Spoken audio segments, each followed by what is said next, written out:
Okay, let's talk drills and training aids. I'm sure half of you just skipped the whole thing and came down here, but nonetheless, I'm pretty sure these will help you. So I will link to this video that is on the left. This is one of my favorite instructors. His name is Eric Cogorno.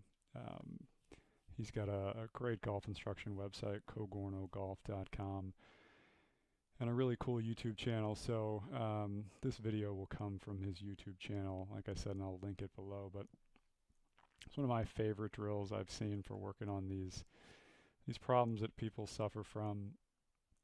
And I'll have you notice that he has an alignment stick attached to the grip, so he's extending the length of the club. And the basic idea is to avoid that standard amateur pattern of going from shallow to steep, and we want to go from steep to shallow instead. So if you take that stick, you can watch him use that stick. You'll see that he takes it and points that stick down, right? Shaft is nice and steep. This is an exaggerated version. You'll see in that video exactly why this is important, but points that shaft back, and then we're working that shaft too steep, just like this. I believe there's another iteration of this, right? Note in the early takeaway piece here that that shaft, or excuse me, the extension of the shaft, the alignment stick, stays up against our lead leg there.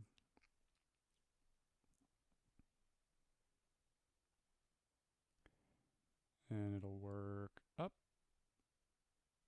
We'll go steep to shallow, right? This is the drill. So please check out that video. That will help almost everybody who's watching that. Another drill that I like, this is one of mine. I strongly encourage students to do this in a mirror. So you can do this at home, don't hit a ball. You can also film this, right? You can do it on the range. Lots of options, but starting spot would be in front of a mirror at home. So take a club and start with at lead arm parallel. Get that shaft pointed right about there, so closer to our toes. And then just work the shaft as slow as you can up and back like this. So the idea is to see that we make a big difference between lead arm parallel and lead arm parallel position. This kind of section of the swing I'm calling the transition. And we're crossing the X this way, right? And not the opposite way like everybody else does, right? Another thing to note about what he's doing here, talked about this before, but that trail wrist really lays back like a waiter holding a tray as the club gets near the top.